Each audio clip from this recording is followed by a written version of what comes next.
ลมคูนี่เป็นแบบนี้เลยประมาณ11.8เนาะ11.8มิลใส่กับงานเวียดถึงมัดทุกรุ่นเนาะบอกว่าจะเป็นพวก MC K2 Top A Factor ถึงมัดเนาะมันจะเป็นของ Super X เนาะ Super X สำหรับเราทองเนาะ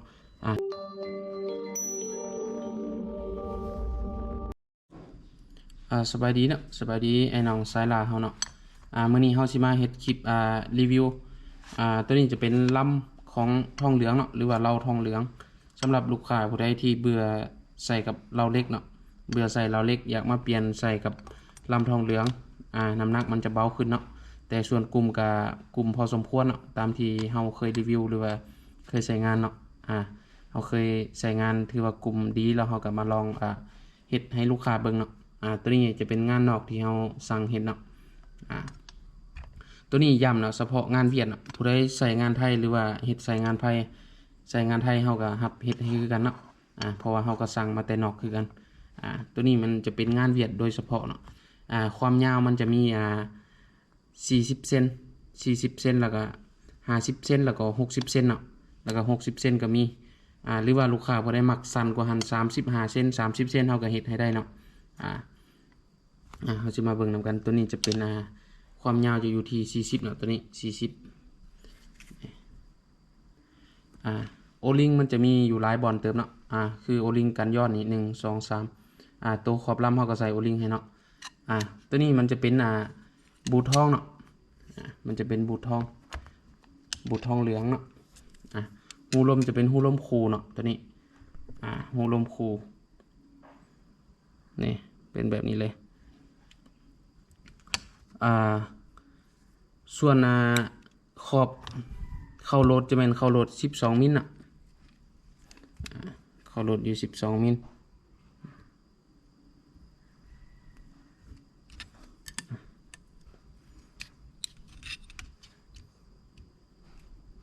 นี่เข้าโหลดอยู่12มิลน่ะเฉพาะงานเวียดเนาะตัวนี้เนาะ12มิลเขาก็จะปรับลงประมาณ11.8เนาะมันจะบวกขับหลายเนาะเวลาเราทองเหลืองเฮาใส่เต็มสปีดหลายเวลาเฮาหัดขอบลำมันจะไปบาดกับสุดเฟรมเนาะเฮาต้องเฮ็ดหลุดลงมาเนาะ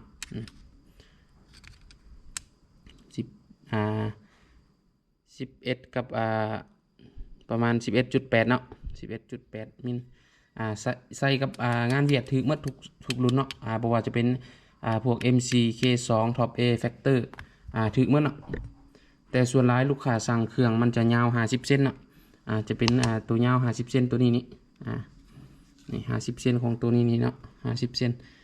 ลูกค้าเอาไปกับไปเปลี่ยนใส่มีแต่เอาเราออกแล้วก็เปลี่ยนเลยเนาะบ่จำเป็นต้องเปลี่ยนพวกเก็บเสียงอีกอย่างเนาะ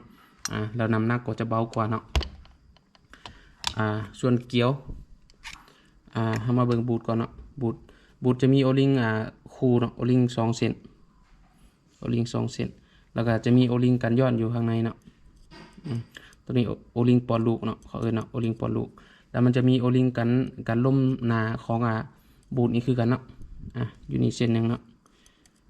1 2 3 4เซนเนาะ4เซนเนาะความยาวของบูทจะอยู่ที่เดี๋ยวมาแทงให้เบิ่งตัวจริงเลยเนาะ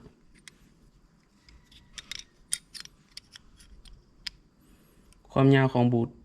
อยู่ที่30มิลเนาะนี่ความยาวของบูทเนาะตัวนี้เป็นบูททองเหลืองเนาะ30มิลเนาะความยาวของบูทเป็น30ส่วนปลอกคอโหลดนี่ก็คือเราให้เบิ่งเมื่อกี้เนาะเป็นอยู่ที่11.8เนาะแล้วก็ขอบลำแม่น16เต็มเนาะขอบลำแม่น16เต็มใส่กับเก็บเสียงตัวเก่าได้เนาะนี่16มิลเนาะ16เป๊ะเลยเนาะส่วนน็อตจับเราเส้นทองเหลืองจะจับอยู่2น็อตคือน็อตหนึ่งจะอยู่หัวนะน็อตที่2ก็อยู่ท้ายส่วนตัวเก็บงานนี่จะละเอียดเนาะนี่เก็บงานของปลายของเรานี่จะละเอียดเนาะละเอียดหรือว่างามเนาะก็คือตัวตัดในก็เก็บให้ละเอียดเนาะเกี๊ยวก็ประมาณนี้นะเอาสิมาให้เบิ่งเกี๊ยวตัวนี้เราทองจะมีแต่12เกี๊ยวเนาะมี12เกี๊ยวเนาะ12เกี๊ยวเฮาหับประกันกลุ่มให้เนาะซื้อหารเฮาไปยิงบ่กลุ่มเฮาเปลี่ยนใหม่ให้เนาะ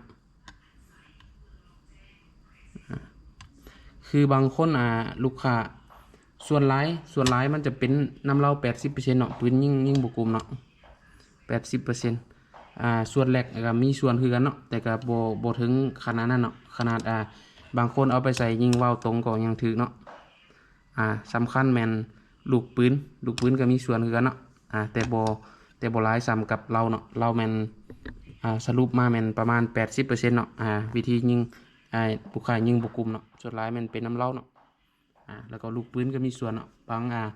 บางคนปรับลูกใส่กับเหล้าบ่ถึกเนาะใส่ลมแห้งเกินไปเกี่ยวรีดลูกมันก็ไวเกินบ่ยิงก็แตกกลุ่มคือกันเนาะมีส่วนทุกอย่างมีส่วนหมดแต่ส่วนหลายเหล้าแม่น80%เนาะลมก็ต้องถึกกับต้องปรับให้ถึกกับเหล้าหรือว่าปรับให้ถึกกับลูกเนาะตัวนี้แม่นเฉพาะลำทองเหลืองเนาะเขามีขนาดคือเฮาว่าเนาะตามสั่งส่วนเฮาเฮ็ดไว้มันจะมี60 เซน60 เซน60 เซนก็งามคือกันเนาะ60 เซนนี่ถือว่าผู้ใดมักยิงไกลแต่ข้อเสียมันก็จะยาวขึ้นเนาะยาวขึ้น60 เซนตัวนี้ยิงไกลกลุ่มไกลเนาะตัวนี้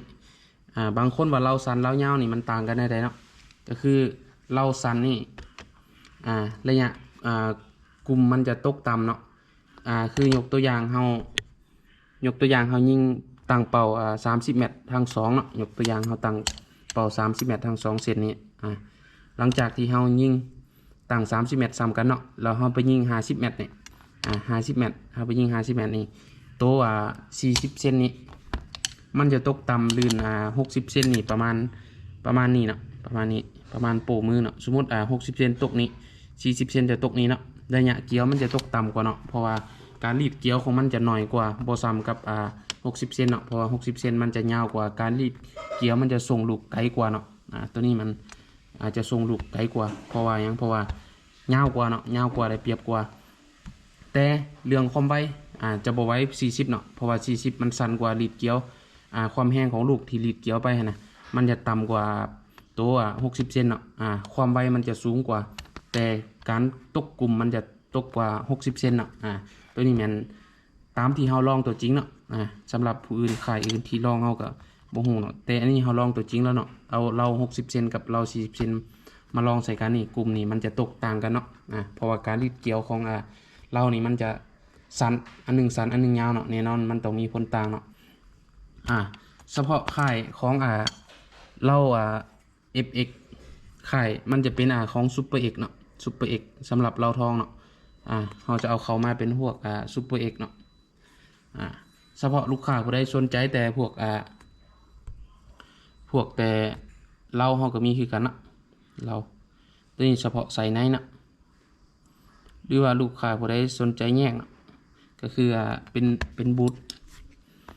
ตัวนี้เนาะบูทตัวนี้เราก็มีเนาะบูทตัวนี้เราก็มีขายแยกเนาะหรือว่าเราตัวนี้เราก็มีขายแยกเนาะหรือว่าสิเป็นขอบลำเนาะลูกค้าสั่ง10สั่งให้เฮาปอกซ้ำใดเฮาก็ปอกให้ได้เนาะเพราะว่าเฮาสั่งมาแต่นอกเนาะบ่ว่าจะเป็น14 มิลเข้าพวกเข้าโหลดของดากอนเนาะงานเวียดเนาะ16 มิลก็ใส่ได้คือกันเนาะหรือว่าสิเข้าโหลด16 มิลบ่แม่น16 มิลน่าจะบ่มีเนาะจะเป็น14 มิลของงานไทย14 มิลของงานเวียดเฮาก็เฮ็ดให้คือกันเนาะแต่ส่วนหลายพวกท็อป A MCK2 Tacticalฟักตอร์พวกนี้มันจะเข้าโหลด12 มิลคือกันหมดเนาะเข้าโหลด12 มิลคือกันหมดส่วนหลายลูกพอค้าเห็น